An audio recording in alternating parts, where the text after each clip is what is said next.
بونجور تو الموند، صباح الخير جميعا. الفيديو اللي هنشوفه كمان شويه انا حاولت اوضح فيه الفرق ما بين اليا والسي، امتى بنستخدم دي وامتى بنستخدم دي. حاولت برضو استخدم بعض الامثله علشان اوضح اكتر الفروقات في الاستخدامات ما بينهم. يا رب الفيديو يعجبكم، مستنيه تعليقاتكم وصباح الخير. بونجور تو الموند، صباح الخير جميعا. النهارده ان شاء الله ميعادنا مع فيديو جديد من كبسول فيديو، وهنتكلم فيه عن الفرق ما بين اليا وسي. تعالوا نبتدي الأول بإليا ونشوف بنستخدمها في إيه. هي زي اللغة الفرنسية، اللغة العربية ما بنقول يوجد، فإحنا بنستخدمها pour signaler l'existence d'une personne ou d'une chose dans un lieu. يعني بنستخدمها لو عايزين نتكلم أو نعبر عن وجود شخص أو شيء في مكان ما. Exemple: dans le jardin, il y a des arbres en fleurs. Dans le jardin, il y a des arbres en fleurs. زي ما احنا شايفين أنا نوهت عن وجود أشجار مزهرة في الحديقة ب il y a. Un autre exemple, مثال تاني: sur la table, il y a un verre d'eau. Sur la table, il y a un verre d'eau. برضو نوهت عن وجود كوب من الماء على المنضدة ب il y a. كده نقدر نقول إن إحنا فهمنا إلى حد ما إليا أو استخدامها الأساسي إيه. تعالوا ناخد بس بعض الملحوظات ونقول attention، نخلي بالنا. إليا لو جا وراها un nom، il y a plus un nom toujours au singulier، يعني دايما لو استخدمت اسم بعد إليا لا تتغير وبتفضل دايما في الشكل اللي احنا شايفينه ده، الشكل المفرد. ومفرد لأن a هو verbe avoir في le présent. Exemple: dans la rue, il y a un homme.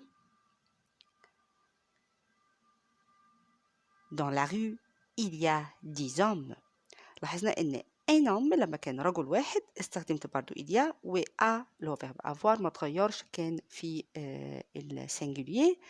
و مع 10 hommes لما بقوا 10 رجال برضو il y a لم تتغير.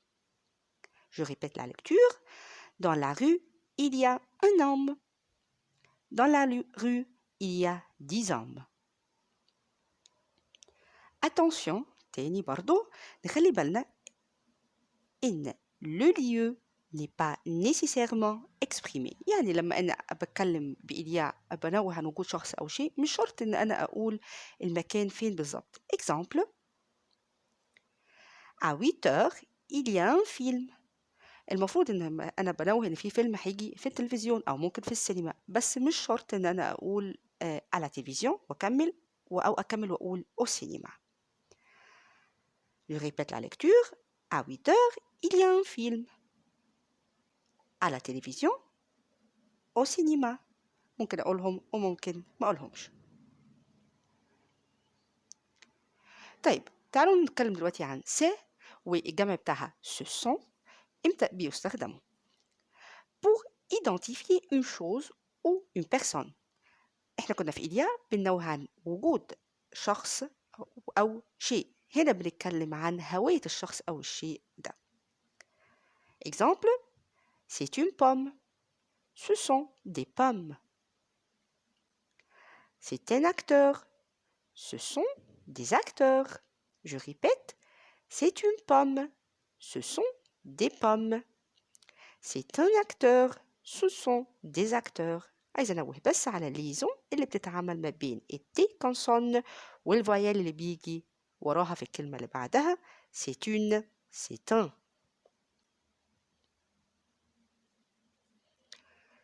برضو بستخدمها pour présenter une personne. لو عايزة أقدم شخص معين فبقول c'est Peter. Ce sont mes parents. Ce sont mes parents. C'est mon directeur. Ce sont des amis. Je répète, c'est Peter. Ce sont mes parents. C'est mon directeur. Ce sont des amis. طيب إحنا بكده نقدر نقول خلّصنا les règles أو قواعد اللي باستخدمها علشان أستخدم c'est و ce sont، بس هنقول بعض التنويهات. attention on utilise c'est un variable pour s'annoncer par exemple à l'interphone.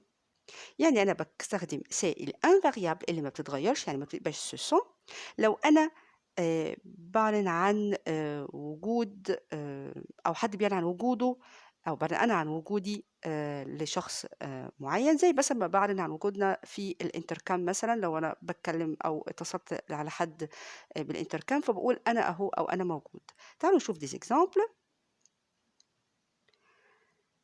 c'est nous، c'est Anna et Peter. هنلاحظ إن nous وأنا et Peter جايين pluriel جمع، بس c'est لم تتغير، ما تحولتش بقت ce sont، لأن هما في الحالة دي بيعلنوا عن وجودهم لشخص آخر. الattention التانية إن إحنا on utilise c'est plus adjectif masculin singulier pour un commentaire. يعني أنا لو عايزة أعلّق عن شيء معيّن أو على شخص معيّن بس عايزة أستخدم صفة معيّنة أعلّق بيها عليه أو على الحاجة دي، فباحط c'est وباحط adjectif masculin singulier مش بيتغيّر، يعني الصفة اللي بعد كده بعد c'est بتبقى مفرد مذكر لا تتغيّر. exemple les glaces c'est bon، la mer c'est beau. هنلاحظ إن les glaces جت جمع الadjectif اللي استخدمته هو مفرد مذكر، بينما la mer مفرد مؤنث وبرضه استخدمت beau مفرد مذكر. Je répète les glaces c'est bon، la mer c'est beau. تعالوا كده في الآخر نشوف مع بعض استخدامات c'est وil y a في نفس الجملة هنستخدمهم إزاي. exemple dans la rue il y a une voiture verte، c'est une Jaguar. Dans la rue il y a une voiture verte، c'est une Jaguar. هنلاحظ إن أنا لما نوهت عن وجود عربية خضراء استخدمت il y a، بينما لما نوهت عن أو اتكلمت عن نوع العربية استخدمت أو هويتها استخدمت c'est. À Budapest il y a un fleuve، c'est le Danube. À Budapest il y a un fleuve، c'est le Danube. هنلاحظ برضو إن أنا لما نوهت عن وجود نهر في بودابست قلت il y a، بينما لما اتكلمت عن اسم النهر ده استخدمت c'est. Dans le bureau il y a une dame blonde، c'est la secrétaire. Dans le bureau il y a une dame blonde، c'est la secrétaire. أنا لما جيت مرة تانية اتكلمت عن وجود شخص في أو سيدة شقراء في المكتب استخدمت il y a، بينما لما نوهت عن هويتها وعشان أعرف مين هي بالظبط فاستخدمت c'est. بكده نكون خلصنا الفيديو بتاعنا النهارده، يا رب يكون عجبكم. Je vous remercie infiniment pour m'avoir écouté avec patience. Vous étiez avec votre professeur de français Madame Esra. Merci et bonne journée.